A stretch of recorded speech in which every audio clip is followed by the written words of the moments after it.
So what if I told you that for most people, the biggest financial risk in retirement isn't running out of money, but actually having way too much? I know, it sounds like a pretty great problem to have, right? But as we're about to see, it comes with its own set of really surprising challenges. You know, this is the big fear that drives so much of our financial planning, isn't it? That nightmare scenario where you save your entire life, you follow all the rules, and then you watch your account balance just hit zero right when you need it the most.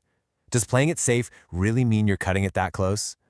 Well, the data tells a completely different story. The answer is a huge, emphatic no. For most folks who follow a standard, safe retirement strategy, the most likely outcome isn't dying broke at all. It's leaving a substantial fortune behind. We're talking a whole second nest egg for your kids, or maybe a big donation to a cause you really care about.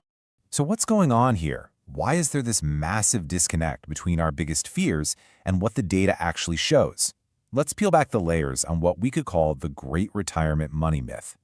The key to understanding all of this comes down to one simple concept: the safe withdrawal rate, or SWR. Now, this isn't just some optimistic guess about how much you can spend. No.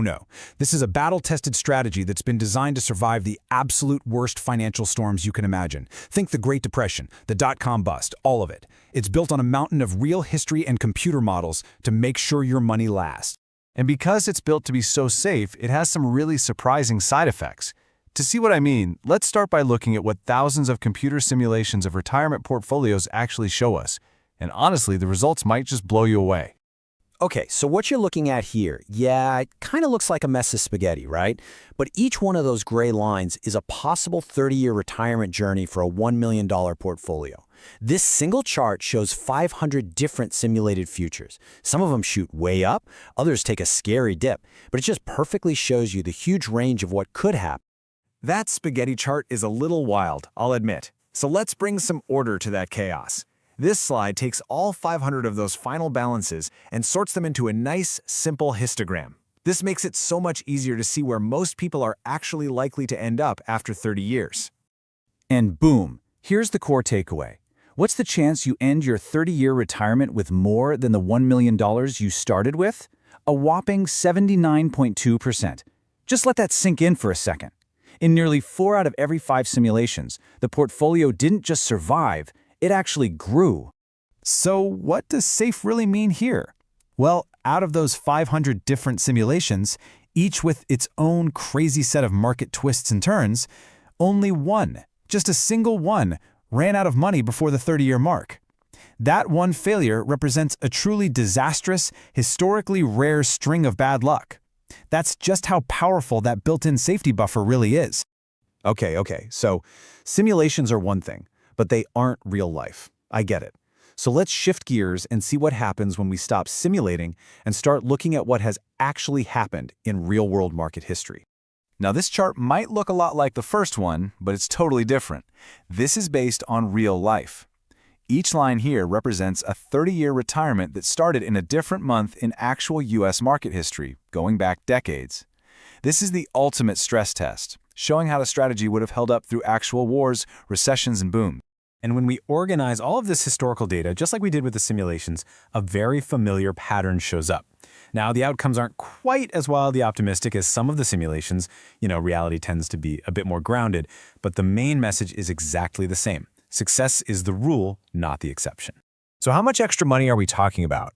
Well, based on real-world history, you would have had a 21.8% chance, that's more than 1 in 5, of passing away with over $2.1 million from that initial $1 million portfolio. That's not just a surplus, that's a massive surplus.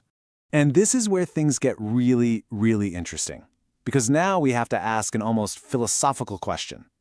We've proven these plans are incredibly successful at not running out of money. But is that the only way we measure success? Or could this kind of success actually be its own weird form of failure? There's a pretty powerful argument out there that goes something like this. Dying with a huge bank balance is a failure. That money could have been used to live a richer life, to create more experiences, to give more to your family, to just reduce your stress. But instead, it just sat there, unused. And that's the central puzzle of retirement planning. It's kind of like packing for a trip to the desert. You bring all this extra water, a satellite phone, a flare gun, just in case.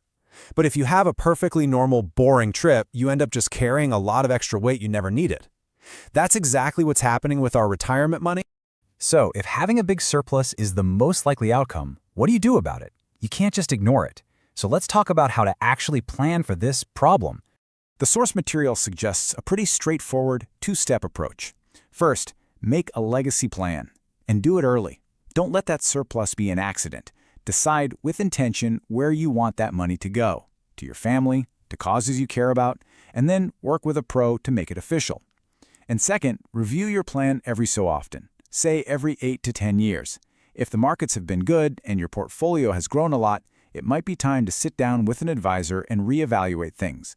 The whole point is to make sure your surplus has a purpose. Now, before we wrap up, I have to give you the single most important warning. Please do not take this information as a green light to just start spending more every time you have a good year in the market. That surplus, that buffer, that is the very thing that makes the safe withdrawal rate safe. If you start chipping away at it, you undermine the whole strategy. So at the end of the day, we plan so we don't run out of money. It's the smart, responsible thing to do. But all this data really begs a deeper question, doesn't it? What if the real goal of all this planning isn't just to not run out of money, but to make sure we don't run out of life? Definitely something to think about. Thanks for joining me.